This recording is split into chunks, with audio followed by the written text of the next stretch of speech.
नमस्कार विद्यार्थी मित्रांनो, मी अभिलाष पराडे ऑनएस अकॅडमीच्या युट्यूब चॅनलमध्ये तुमचे पुन्हा स्वागत करतोय. विद्यार्थी मित्रांनो, आजचा जो आपला टॉपिक आहे तो खूप महत्वपूर्ण विषय आहे आंतरराष्ट्रीय संबंधातला, तो म्हणजे शीतयुद्ध. ठीक आहे, आपले मागचे जे 2 व्हिडिओ आपण अपलोड केलेले आहे ते आहे भारतीय परराष्ट्र धोरणासंदर्भातले पार्ट 1 आणि पार्ट 2. ज्यांनी कोणी ते व्हिडिओ बघितले नसेल त्यांनी डिस्क्रिप्शन बॉक्समध्ये लिंक दिलेली आहे, तिथून ते व्हिडिओ तुम्ही बघून टाका. ठीक आहे, त्याशिवायच आपण काही वेगवेगळ्या ज्या संकल्पना आहे ज्या आंतरराष्ट्रीय संबंधासाठी फार महत्वपूर्ण आहे, जसं डिप्लोमॅसी काय असते, बॅलन्स ऑफ पॉवर काय असतो, या संदर्भात सुद्धा आपण व्हिडिओ बनवलेले आहे. त्याची सुद्धा लिंक डिस्क्रिप्शन बॉक्समध्ये दिलेली आहे. इथून तुमच्या ज्या डेली यूजच्या ज्या संकल्पना आहे आंतरराष्ट्रीय संबंधाच्या त्या तुमच्या क्लिअर होऊन जातील. ठीक आहे, तर आजचा जो टॉपिक आहे तो आहे शीतयुद्ध. ठीक आहे, शीतयुद्धालाच इंग्रजीमध्ये काय म्हणतात विद्यार्थी मित्रांनो? कोल्ड वॉर म्हणतात. ठीक आहे, आता कोल्ड वॉर कधी, ही जी संकल्पना आहे ही कधी अस्तित्वात आली होती? दुसरं महायुद्ध संपल्यानंतर. तर 1991 पर्यंत, म्हणजे 1945 ला दुसरं महायुद्ध संपलं. ठीक आहे, 1939 ते 1945. ठीक आहे, एक कालावधी, एक कालखंड जो आहे पहिल्या दुसऱ्या महायुद्धाचा तो आपण इथे लिहू.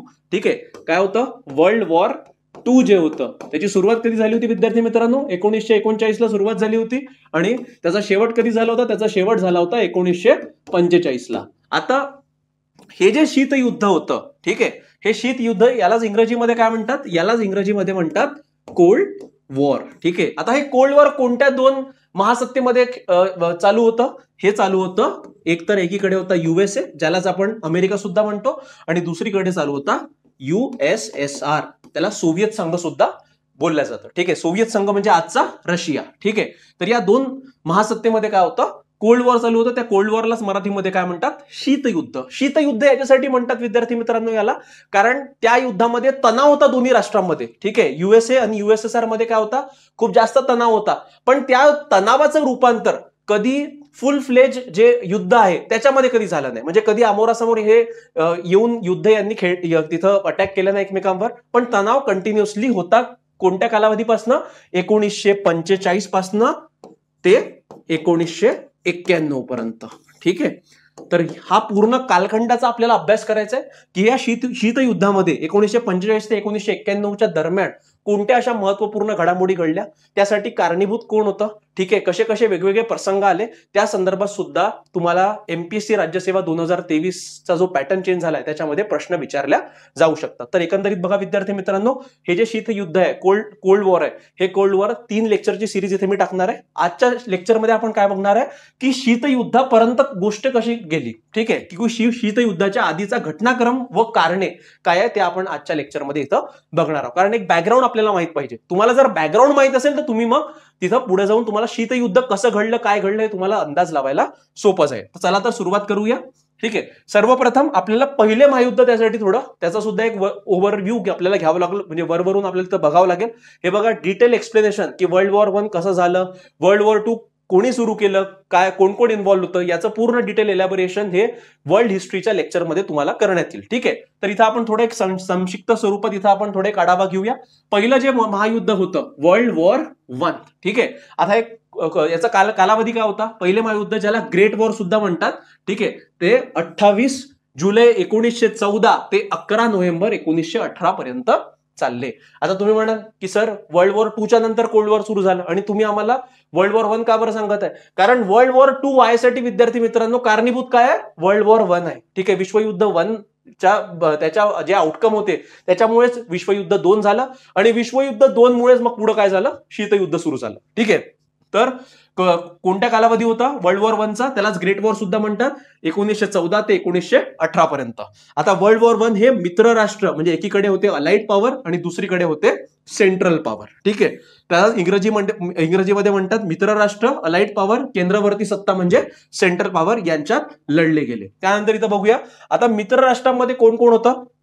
मित्र राष्ट्रांमध्ये होत्या फ्रान्स, रशिया, ब्रिटन होते, आणि अमेरिका देखील 1917 नंतर मित्र राष्ट्रांच्या बाजूने लढला. आता हे लक्षात ठेवा विद्यार्थी मित्रांनो, हे वर्ल्ड वॉर 1, विश्वयुद्ध 1 आणि विश्वयुद्ध 2 हे दोनही युद्ध प्रामुख्याने युरोप केंद्रित होते. कुठं केंद्रित होते? युरोप केंद्रित, म्हणजे युरोपच्या भूमीवर लढल्या गेले. म्हणजे अमेरिका काय, अमेरिकेला त्याची झळ सुद्धा लागली नव्हती. जर वास्तविक पाहता अमेरिकेच्या भूमीवर कुठंच युद्ध झालं नाही. अमेरिका 1917 मध्ये डायरेक्ट एंट्री केली आणि एक विजेता म्हणून तिथून बाहेर पडला. आपण अमेरिकेला जे एक म्हणतो महासत्तेचं स्थान जे मिळालं, त्या महासत्तेचं स्थान मिळण्याची सुरुवात कुठून झाली? वर्ल्ड वॉर 1 संपल्यानंतर किंवा विश्वयुद्ध 1 संपल्यानंतर अमेरिकेला त्याचा दर्जा मिळायची सुरुवात झाली होती. केंद्रावरती सत्तेत कोण कोण होते, कोणते कोणते देश होते? ते होते जर्मनी, ऑस्ट्रिया हंगरी आणि ऑटोमन साम्राज्य आणि बल्गेरिया. ऑटोमन साम्राज्य म्हणजे आजचा टर्की उरलाय जो तो, ठीक आहे. टर्की त्याचा एक भाग आहे. त्याचं विभाजन झाल्यानंतर 18 जानेवारी 1919 रोजी पॅरिस येथे शांतता परिषद झाली. म्हणजे काय सुरुवात झाली? सुरुवात कधी झाली? 1914 ते 1918 पर्यंत सुरुवात झाली, ठीक आहे. कालखंड होता विश्वयुद्ध 1चा, ठीक आहे. मग त्याची शेवट कशी झाली? शेवट झाली 18 जानेवारी 1901 ला पॅरिसमध्ये एक शांतता परिषद आयोजित करण्यात आली होती. त्या शांतता परिषदेमध्ये डिसाईड करण्यात आलं की काय एक तह आपण करू. तो त्या तहाचं नाव काय? त्या तहाचं नाव आहे वर्सायचा तह, ठीक आहे, किंवा ट्रीटी ऑफ वर्साय सुद्धा त्याला इंग्रजीमध्ये म्हणतात, ठीक आहे. आता या वर्सायचा तह कधी झाला? हा 28 जून 1919 रोजी वर्सायचा तहावर स्वाक्षरी करून पहिले महायुद्ध अधिकृतपणे ऑफिशियली संपलं. आता वर्सायचा तह हा जगाला दुसऱ्या युद्धात जाण्यापासून रोखण्याचा प्रयत्न होता. म्हणजे प्रयत्न कशासाठी केला गेला? या तह कशासाठी करायचा होता? की यापुढे कोणतंही विश्वयुद्ध होता कामा नये आणि जे काही मानहानी जीवितहानी तर झाली होती ती पुढेही होता कामा नये, त्यासाठी हा तह केला गेला होता. पण त्याच्या विपरीतच झालं. 28 जून 1919 रोजी वर्सायच्या तहाचा भाग म्हणून लीग ऑफ नेशन्सची स्थापना करण्यात आली. आता हे लीग ऑफ नेशन म्हणजे यालाच मराठीमध्ये राष्ट्रसंघ सुद्धा म्हणतात. आजचं युनायटेड नेशन त्यावेळेस त्यांनी नाव काय दिलं होतं? League of nation. आता या लीग ऑफ नेशनचं सुद्धा उद्दिष्ट काय होतं? लीग ऑफ नेशनचं सुद्धा उद्दिष्ट होतं की जगामध्ये शांतता प्रस्थापित करणं. दोन राष्ट्रांमध्ये काहीतरी वादविवाद असेल तर तो वाद कसा संवादाच्या माध्यमातून सोडवणं, हे सगळे कशाचा पर्पज होता? लीग ऑफ नेशनचा पर्पज होता. तर 28 जून 1919 रोजी वर्सायचा तहाचा भाग म्हणून लीग ऑफ नेशनच्या करारावर स्वाक्षरी करण्यात आली आणि 10 जानेवारी 1920 रोजी उर्वरित करारासह तो प्रभावी झाला. म्हणजे league of nation officially establish कधी झालं? 10 जानेवारी 1920. पर्पज काय होता? की पूर्ण विश्वामध्ये शांतता पसरवणं, झगडे वगैरे जे काही होतंय किंवा युद्ध वगैरे जे होतं त्याला पूर्ण विराम देणं, ठीक आहे. पण तसं काही झालं का? तसं काही झालं नाही, ठीक आहे. चला तर पुढे बोलूया विद्यार्थी मित्रांनो. लीग ऑफ नेशनलाच काय म्हणतात? राष्ट्रसंघ म्हणतात. ही जगातील पहिली आंतरशासकीय संस्था होती ज्याचे प्रमुख ध्येय जागतिक शांतता राखणे हे होते. म्हणजे काय?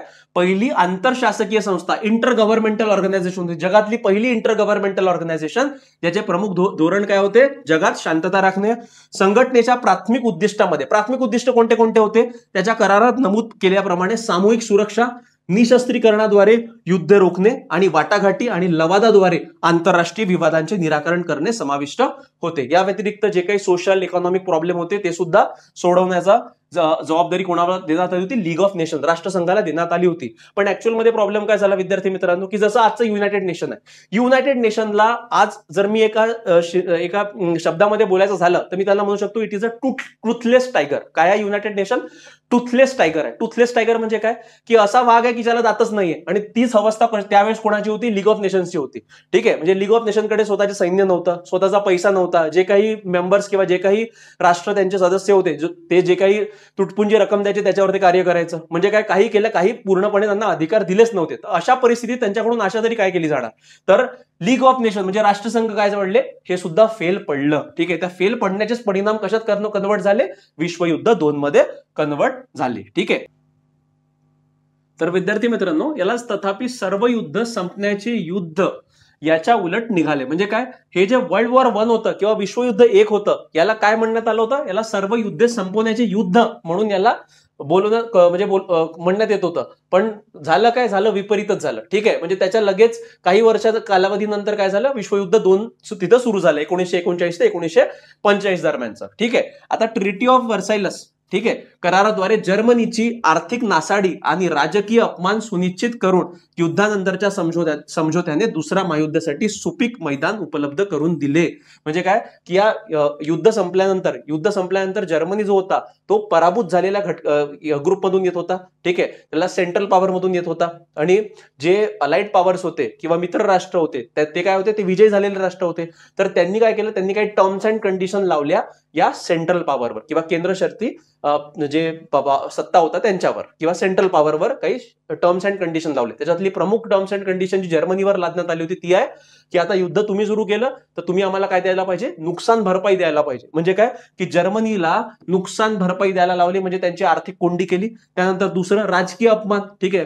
राजकीय अपमान सुद्धा खूप जास्त केला होता, म्हणजे त्यांच्या जखमेवर मीठ चोळण्याचं काम कोणी केलं होतं? या मित्र राष्ट्रांनी केलं होतं. तर या अपमानाच्या भावनानं, ठीक आहे, या अपमानाच्याच भावनानं काय झालं, जर्मन राष्ट्र जे होतं त्याच्यामध्ये राष्ट्रीयत्वाची नवीन एक भावना तिथं उदयाला आली आणि त्याचंच मूर्तिमंत उदाहरण कशात झालं? नाझिझम जे आहे किंवा हिटलर जे आहे, तर हिटलर त्याचंच काय मूर्तिमंत उदाहरण पुढे जाऊन बनलं. ठीक आहे, त्या संदर्भात आपण बघणारच आहोत. म्हणजे काय की जी वर्ल्ड वॉर 2 किंवा विश्वयुद्ध 2 ची जी मुळं होती किंवा जे काही विश्वयुद्ध 2 ची पाळेमुळं होती, ती कुठे रोवण्यात आली होती? वर्ल्ड वॉर 1 जेव्हा संपलं, विश्वयुद्ध एक जेव्हा संपलं आणि जेव्हा ट्रिटी ऑफ वर्सायलस किंवा वर्सायलसचा तह जेव्हा करण्यात आला, तेव्हाच त्याची मुळं रोवण्यात आली होती. ठीक आहे, त्यानंतर दुसरे महायुद्ध आपण बघूया. म्हणजे कसं की एवढं तर तुम्हाला कळलं आता की विश्वयुद्ध 1 पासून विश्वयुद्ध 2 कसं झालं. ठीक आहे, हे मी एकदम शॉर्ट मध्ये इथं एक्सप्लेन केलेलं आहे. वर्ल्ड हिस्ट्रीच्या लेक्चरमध्ये तिथं प्रॉपरली तुम्हाला इलॅबोरेट करण्यात येईल. आता दुसरे महायुद्ध, त्यालाच वर्ल्ड वॉर 2 सुद्धा म्हणतात.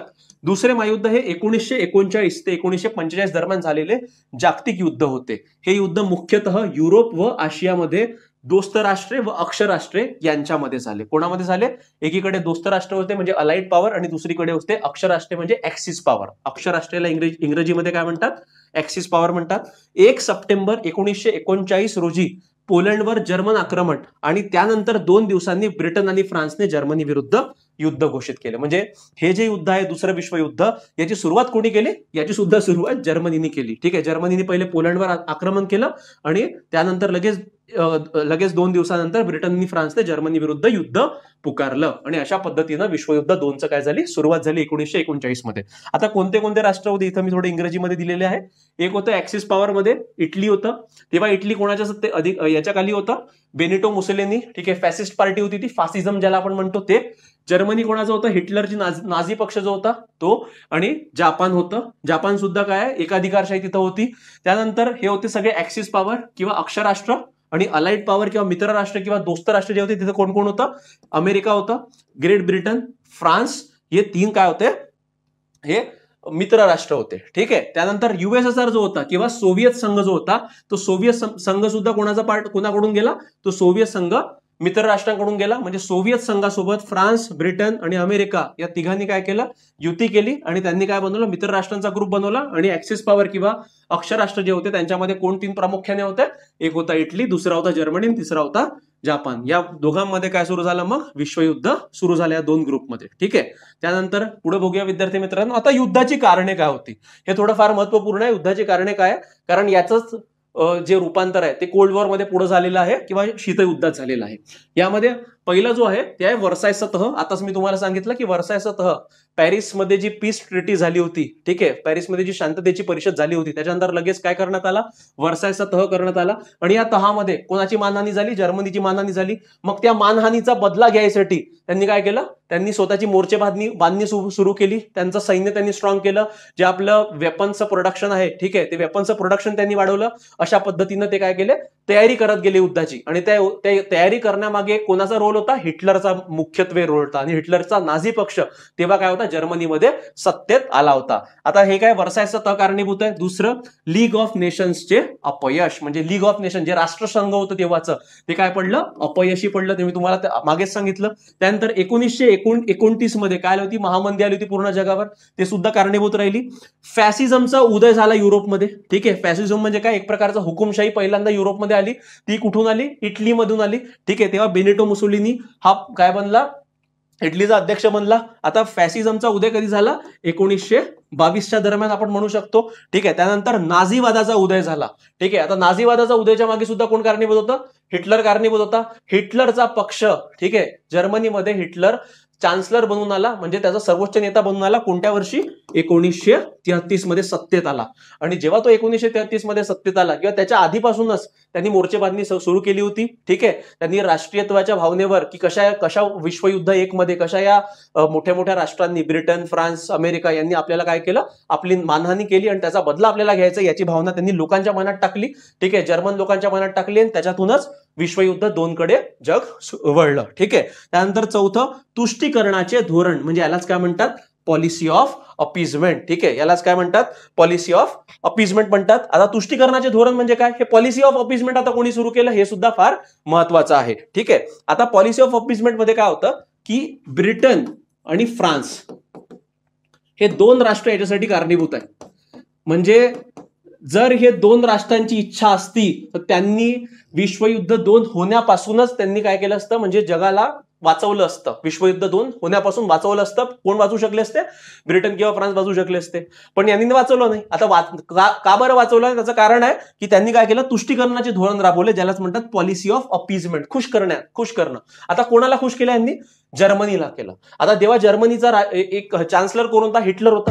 आता जर्मनीचा चान्सलर हिटलर होता, त्यांना माहित होतं ब्रिटन आणि फ्रान्सला की जर्मनी काय करत आहे, जर्मनी हळूहळू करत करत आपलं सैन्य स्ट्रॉंग करत आहे, आपले जे वेपन्स आहे त्या वेपन्सचं प्रोडक्शन त्यांनी वाढवलेलं आहे. या सगळ्या गोष्टी कोणाला माहित होत्या? ब्रिटन आणि फ्रान्सला माहित होत्या. पण ते माहित असून सुद्धा त्यांनी काय केलं? नजरअंदाज केला. आता नजरअंदाज करण्याचं कारण असं होतं की जर्मनीच्या पलीकडेच कोण होता? जर्मनीच्या पलीकडेच होता सोव्हिएत संघ. आणि तेव्हा सोव्हिएत संघामध्ये कोणती विचार प्रणाली आली होती? साम्यवादी विचार प्रणाली किंवा साम्यवादी राष्ट्र ते बनलं होतं. आता साम्यवादी राष्ट्र आणि इकडले जे पाश्चिमात्य राष्ट्र होते हे कसे होते? भांडवलशाही चे पुरस्कर्ते होते. आणि जो सोव्हिएत संघ होता तो कशाचा पुरस्कर्ता होता? साम्यवादाचा पुरस्कर्ता होता. ठीक आहे. आता हा साम्यवादाचा पुरस्कर्ता आणि साम्यवादाच्या विचारसरणीला रोकायसाठी त्यांनी कोणाला एक बकरा बनवला?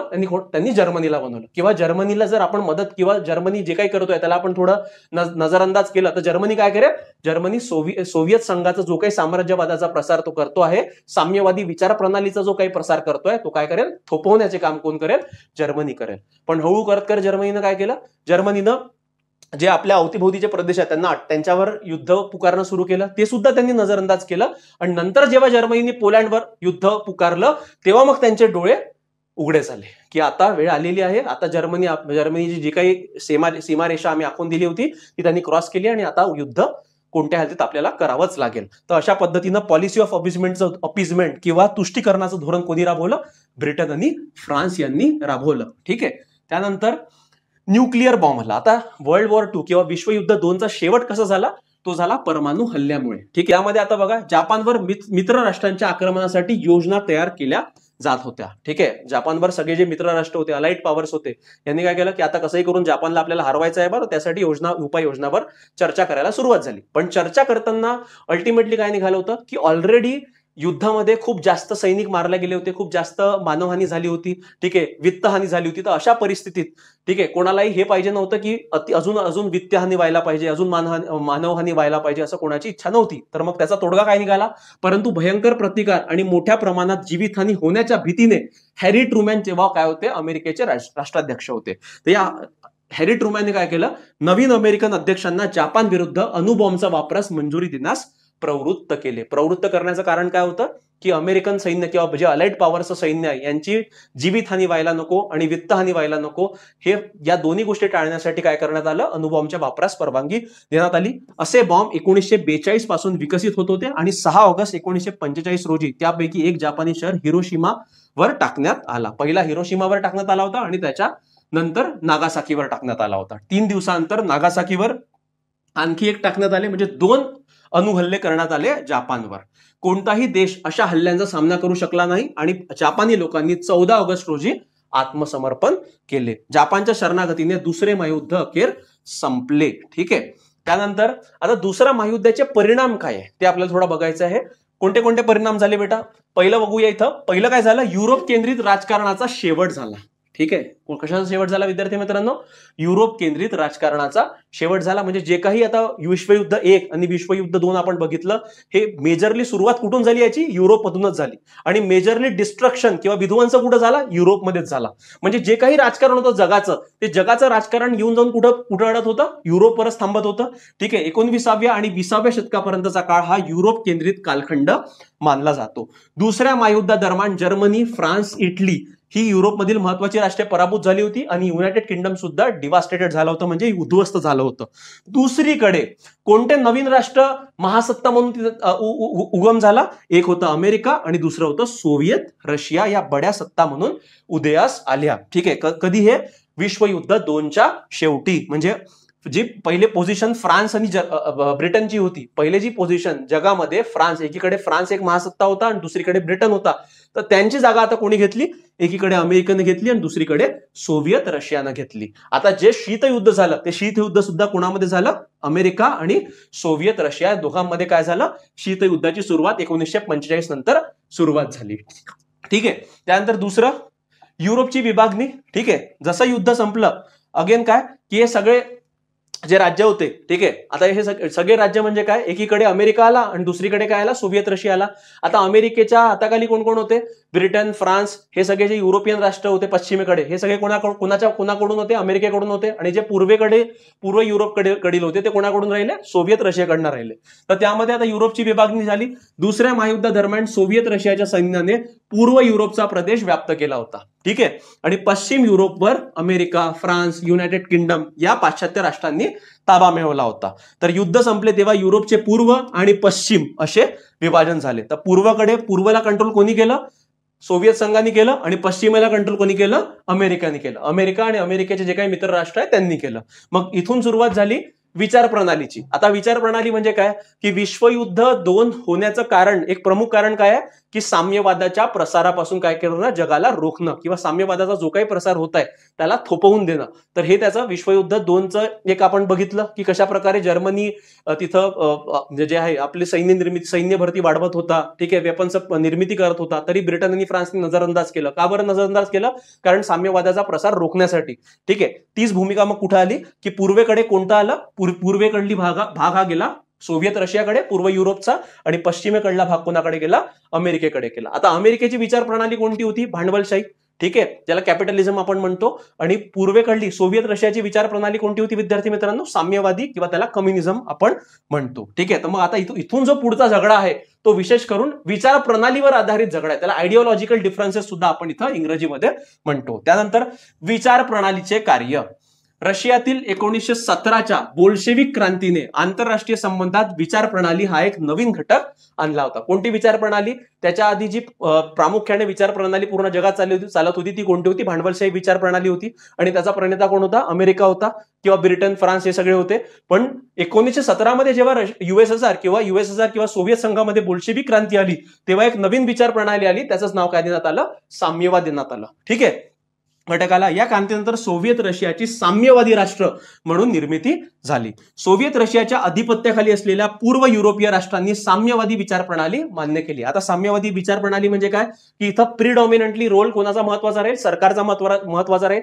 आर्थिक केंद्रे कोणाच्या हातात राहतील, सरकारच्या हातात राहतील. जे काही उद्योग आहे ते कोणाच्या हातात राहतील, प्रामुख्याने सरकारच्या हातात राहतील. याच्याच उलट जे पश्चिमेकडील राष्ट्र होते, जे अमेरिकेच्या प्रभावाखाली होते, ठीक आहे, त्यांनी कोणती विचार प्रणाली अवलंब केली, भांडवलशाही व्यवस्था त्यांनी मान्य केली. आणि भांडवलशाही व्यवस्थेसाठी लोकशाही तिथं राबवण्यात आली किंवा लोकशाही त्या देशात एस्टॅब्लिश करण्यात आली. ठीक आहे. म्हणजे हे काय विचार प्रणालीचे कार्य झाले. आता एकंदरीत तिथं बघा मॅपवर की कोणते पूर्व युरोप कोणाकडे होता आणि पश्चिम युरोप कोणाकडे होता. ही बघा, ही जी लाईन इथं मी आता आखतोय विद्यार्थी मित्रांनो, यालाच म्हणतात पोलादी पडदा. काय म्हणतात, पोलादी पडदा मराठीमध्ये म्हणतात. आणि इंग्रजीमध्ये याला म्हणतात आयर्न कर्टेन. कर्टेन म्हणजे पडदा होतो. कशाचा पडदा, लोखंडाचा पडदा किंवा पोलादी पडदा. आता या पोलादी पडदानी युरोपला 2 भागात विभागलं. एकीकडे होता पूर्व भाग आणि एकीकडे होता पश्चिम भाग. आणि हा पश्चिम भाग कोणाकडे होता, अमेरिका. ठीक आहे, अमेरिका आणि त्याचे मित्र राष्ट्र. आणि पूर्व भाग कोणाकडे होता, सोव्हिएत संघ आणि त्याचे मित्र राष्ट्र. ठीक आहे. तर अशा प्रकारे युरोपचं काय झालं विद्यार्थी मित्रांनो, विभाजन झालं. ठीक आहे. हा मॅप प्रॉपरली मी इथं आमच्या टेलिग्रामच्या चॅनलवर आम्ही ही पीडीएफ मी इथं अपलोड करीन, तुम्ही तिथून डाउनलोड करू शकता.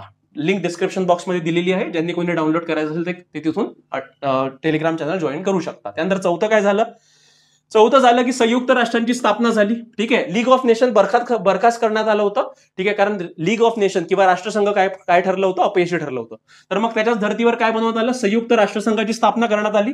1945 मध्ये संयुक्त राष्ट्राची स्थापना ही एक महत्वाची घटना होती. यामध्ये शांतता व स्थैर्य राखण्यासाठी या आंतरराष्ट्रीय संघटनेची निर्मिती केली गेली. म्हणजे जो काही पर्पज लीग ऑफ नेशनचा होता तोच पर्पज कोणाचा ठेवण्यात आला होता, युनायटेड नेशन किंवा संयुक्त राष्ट्राचा ठेवण्यात आला होता. आता राष्ट्रसंघाच्या जागी संयुक्त राष्ट्र हे कार्य करणार होते. या संदर्भात आपण डिटेलमध्ये बघणार आहोत की संयुक्त राष्ट्रसंघाचे कोणते कोणते बॉडीज राहतात, मग युनायटेड नेशन सिक्युरिटी काउन्सिल जे सुरक्षा परिषद आपण ज्याला म्हणतो, ती सुरक्षा परिषद काय असते, ठीक आहे, त्या संदर्भात सुद्धा आपण डिटेलमध्ये अभ्यास करणार आहोत. त्यानंतर पाचवं काय आउटकम आलं, आशियाचा उदय. म्हणजे विश्वयुद्ध 2 संपल्यानंतर जसं भारत स्वतंत्र झाला, भारतासारखे असे बहुतांश देश जे आशियात होते आणि आफ्रिका खंडात होते त्यांना काय मिळालं, वसाहतवादापासून मुक्ती मिळाली. ठीक आहे. या काळातील आणखी एक महत्वाचा प्रभाव म्हणजे आशिया व आफ्रिकेतील वसाहतवाद विरोधी किंवा स्वातंत्र्याच्या लढ्याचे यश, त्यातूनच पुढे आशिया आफ्रिकेतील देश स्वतंत्र होऊ लागले. ठीक आहे. आता हे झालं एक बॅकग्राऊंड, म्हणजे विश्वयुद्ध 1 आणि विश्वयुद्ध 2. म्हणजे आता तुम्हाला कळलं असेल की विश्वयुद्ध 2 जेव्हा शेवट झाला तेव्हा काय झालं, युरोप जे होतं ते युरोप 2 गटात विभागलं गेलं, एक पूर्व युरोप आणि एक पश्चिम युरोप. पूर्व युरोप कोणाकडून गेला विद्यार्थी मित्रांनो, पूर्व युरोपवर सोव्हिएत संघाचा ताबा राहिला आणि सोव्हिएत संघाची जी विचार प्रणाली होती ती कोणती होती, साम्यवादी विचार प्रणाली, की जिथं शासन व्यवस्थेचा सर्वात जास्त पगडा होता. आणि दुसरीकडे पश्चिम युरोप जिथं अमेरिका प्रिडॉमिनंट रोलमध्ये होता आणि अमेरिकेचे मित्र राष्ट्र होते, तिथं कोणती विचार प्रणाली अंमलात आली, भांडवलशाही विचार प्रणाली आणि लोकशाहीचा तिथं पुनरुज्जीवन करण्यात आलं. ठीक आहे. आता इथून होते कोल्ड वॉरची सुरुवात. म्हणजे तुम्हाला बेसिकली कारण समजलं असेल, कारण आहे विचार प्रणालीचं. ठीक आहे. अमेरिकेची विचार प्रणाली होती भांडवलशाही अर्थव्यवस्था आणि रशियाची किंवा USSR किंवा सोव्हिएत संघाची विचार प्रणाली होती साम्यवादी अर्थव्यवस्था. तर या दोघांमध्ये काय झालं, झगडा सुरू झाला आणि त्याच्यातूनच कशाचा निर्माण झाला, कोल्ड वॉर किंवा शीतयुद्धाचा निर्माण झाला. ठीक आहे. तरी आपण शॉर्टमध्ये बघूया शीतयुद्धाची कारणे कोणती कोणती आहेत. पहिला आहे पॉट्सडॅम परिषद. कोणती परिषद विद्यार्थी मित्रांनो, पॉट्सडॅम. महत्वाची आहे बरं, तुम्हाला पूर्व परीक्षेमध्ये विचारला जाऊ शकतं. बर्लिन येथे 1945 मध्ये US, अमेरिका, UK आणि सोव्हिएत संघ यांच्यामध्ये चर्चा करण्यासाठी पॉट्सडॅम परिषद आयोजित करण्यात आली होती. हे पॉट्सडॅम कुठे येतं, बर्लिनमध्ये येतं. ठीक आहे. त्यानंतर आता त्याच्यामध्ये काय काय अजेंडे होते डिस्कशनचे. पहिलं तर होतं पराभूत जर्मनीचे तात्काळ प्रशासन. ठीक आहे. काय होतं, पराभूत जर्मनीचे तात्काळ प्रशासन करणे, पोलंडच्या सीमेचे सीमांकन करणे. ठीक आहे. आणि तिसरं काय होतं, ऑस्ट्रियाचा ताबा आणि चौथं पूर्व युरोपमधील सोव्हिएत युनियनची भूमिका. याच्यामधला सर्वात महत्वाचा मुद्दा सोव्हिएत संघासाठी जो होता तो होता की त्यांच्या अनुसार पोलंड जे राष्ट्र आहे, या पोलंड राष्ट्राला त्यांना काय करायचं होतं, बफर स्टेट मधून घोषित करायचं होतं. कोणतं स्टेट, बफर स्टेट. ठीक आहे. आता बफर स्टेट म्हणजे काय, न्यूट्रल राष्ट्र, जे अमेरिकेकडूनही नाहीये आणि जे सोव्हिएत संघाकडूनही नाहीये, अशा राज्याला काय म्हणतात, बफर स्टेट म्हणतात. ठीक आहे. आता पण काय केलं, सोव्हिएत संघाची ही जी डिमांड होती की पोलंडला बफर स्टेट म्हणून तुम्ही घोषित करा, ही डिमांड काय करण्यात आली, ही मान्य करण्यात आली नाही. म्हणजे काय, एक प्रकारे सोव्हिएत संघाच्या मनात मग कुठं एक वाटायला लागलं किंवा आपण यांच्यासोबत युद्ध लढलं आणि आता जेव्हा आपल्या सुरक्षेचा मोठा प्रसंग इथं आलाय तर हे आपल्याला सपोर्ट करत आहे का, अमेरिका, फ्रान्स, ब्रिटन आपल्याला सपोर्ट नाही करत आहे. त्यानंतर दुसरा जो महत्वाचा मुद्दा होता तो होता की जेव्हा अमेरिकेने जपानवर अणुहल्ला केला, ठीक आहे, तेव्हा काय व्हायला पाहिजे होतं की हे अलाइड पॉवर्स जे होते, म्हणजे मित्र राष्ट्र जे होते, या मित्र राष्ट्रांनी एकमेकांसोबत विचार विनिमय करून तो निर्णय घ्यायला पाहिजे होता. पण अशा प्रकारचं काहीच झालं नाही. सोव्हिएत रशियाला न सांगता अमेरिकेने परस्पर काय केला, अणुबॉम्ब जपानवर टाकला आणि युद्ध एकाएकी संपवून दिलं. तर यामुळे काय झालं, सोव्हिएत संघामध्ये ऑलरेडी त्यांच्या मनात कुठंतरी खतखत होतं की आपल्यासोबत काय झालंय, आपल्यासोबत धोका झालाय आणि अमेरिकेने जर आपल्यासोबत धोका केला तर उद्या जाऊन काय करू शकते, अमेरिका धोका करू शकते. तर तेच अमेरिकेने सोव्हिएत संघाला जपानवर टाकलेल्या अणुबॉम्बच्या नेमक्या स्वरूपाची माहिती दिली नाही. यामुळे सोव्हिएत युनियनमध्ये पाश्चिमात्य देशांच्या हेतूंबद्दल संशय निर्माण झाला, संशय व्हायला जवा होता. त्यानंतर तिसरं आणि सर्वात महत्वपूर्ण की ज्याच्यामुळे जगाला कळलं की आता शीतयुद्ध सुरू झालंय, ते कोणतं डॉक्ट्रिन आहे, ट्रूमॅन डॉक्ट्रिन. तेव्हा अमेरिकेचे राष्ट्राध्यक्ष कोण होते, हेनरी एस ट्रूमॅन होते. त्यांचं जे विचार प्रणाली होती त्यालाच काय म्हणतात, हेनरी डॉक्ट्रिन किंवा ट्रूमॅन तत्व प्रणाली सुद्धा म्हणतात.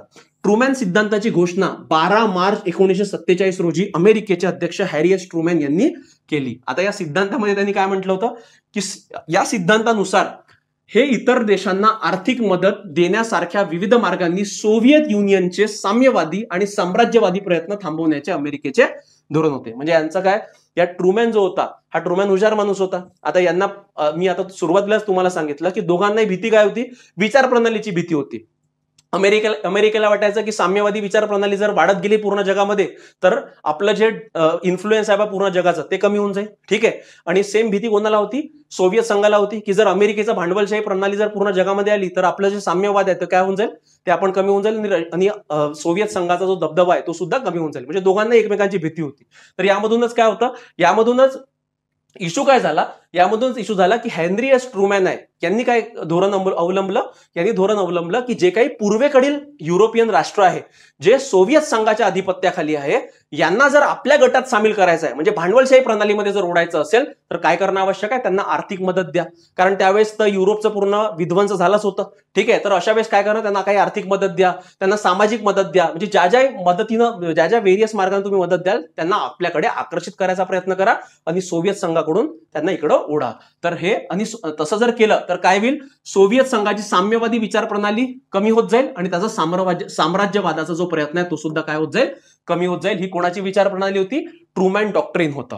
या सिद्धांताच्या घोषणेमुळे शीतयुद्धाची अधिकृत घोषणा झाल्याचे इतिहासकारांचे मत आहे. म्हणजे ऍक्च्युअल मध्ये जे शीतयुद्ध आहे ते 1947 पासून सुरू झालं असं म्हणतात. त्यामध्येच अजून एक नवीन हे झालं की पोलादी पडदा हा नवीन कन्सेप्ट तिथं इंट्रोड्यूस केला गेला.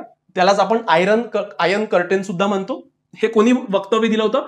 ब्रिटनचे माजी पंतप्रधान विन्स्टन चर्चिल यांनी 1946 मध्ये अमेरिकेत फुलटन येथील वेस्टमिनिस्टर महाविद्यालयात भाषणात युरोपमधील परिस्थितीचे वर्णन केले.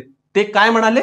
बाल्टिक मधील स्टेटीन पासून ऍड्रियाटिक मधील स्ट्रीट पर्यंत युरोप खंडात एक पोलादी पडदा पडला आहे. हे भाषण युरोपची पूर्व पश्चिम विभागणी दर्शवणारे पहिले वक्तव्य होते. कोणी केलं होतं? हे ब्रिटनचे माजी पंतप्रधान विन्स्टन चर्चिल यांनी केलं होतं. 1946 मध्ये अमेरिकेत केलं होतं. म्हणूनच तेव्हा संकल्पना आली की काय आहे, युरोपमध्ये कोणता पडदा पडलाय? पोलादी पडदा पडलाय, किंवा त्यालाच इंग्रजीमध्ये काय म्हणतात विद्यार्थी मित्रांनो? आयर्न कर्टेन सुद्धा म्हणतात. ठीक आहे. अशा पद्धतीनं काय झालं, अशा पद्धतीनं शीतयुद्धाची किंवा कोल्ड वॉरची सुरुवात झाली. त्यामध्येच काय, त्यामध्ये जर्मनी सुद्धा विभाजन झालं होतं. ठीक आहे. जर्मन म्हणजे अर्धा जर्मनी पूर्व याच्यात गेला होता आणि अर्धा जर्मनी पश्चिम युरोपमध्ये गेला होता. ठीक आहे. आता पूर्व जर्मनीमध्ये काय यायचं, जे बर्लिन हे जे हे होतं, राजधानी होती जर्मनीची, ती बर्लिन राजधानी कुठे यायची? पूर्व जर्मनी त्याची. तर ज्या प्रकारे जर्मनीचं विभाजन पूर्व जर्मनी आणि पश्चिम जर्मनीत झालं, म्हणजे पूर्व जर्मनी कोणामध्ये होतं? USSR कडे होतं, सोव्हिएत संघाकडे, आणि पश्चिम जर्मनी कोणाकडे होतं? अमेरिकेकडे होतं. तर त्याच पद्धतीनं बर्लिन जे होतं, आता बर्लिन पूर्ण अख्खाच्या अख्खं बर्लिन कुठं होतं? पूर्व जर्मनीत होतं. तर त्या बर्लिनचे सुद्धा दोन भागामध्ये विभाजन करण्यात आलं, एक पूर्व बर्लिन आणि दुसरं पश्चिम बर्लिन. आणि हे जे पश्चिम बर्लिन होतं हे अगेन 3 विभागात वाटण्यात आलं. एक होतं ब्रिटनचं, एक होतं फ्रान्सचं आणि एक होतं अमेरिकेचं. ठीक आहे. म्हणजे काय की अख्खाच्या अख्खं बर्लिनचं सुद्धा म्हणजे राजधानीचं सुद्धा विभाजन झालं आणि देशाचं सुद्धा विभाजन इथं पाहण्यात आलं. ठीक आहे. तर अशा प्रकारे विद्यार्थी मित्रांनो शीतयुद्धाचा इथं पाया रोवला गेला. ठीक आहे. कशा पद्धतीनं रोवला गेला ते आपण इथं बघितलेलं आहे. ठीक आहे. तुम्हाला जर व्हिडिओ आवडला असेल तर तुम्ही व्हिडिओ लाईक, शेअर आणि आमच्या युट्यूब चॅनलला सबस्क्राईब करा. धन्यवाद विद्यार्थी मित्रांनो.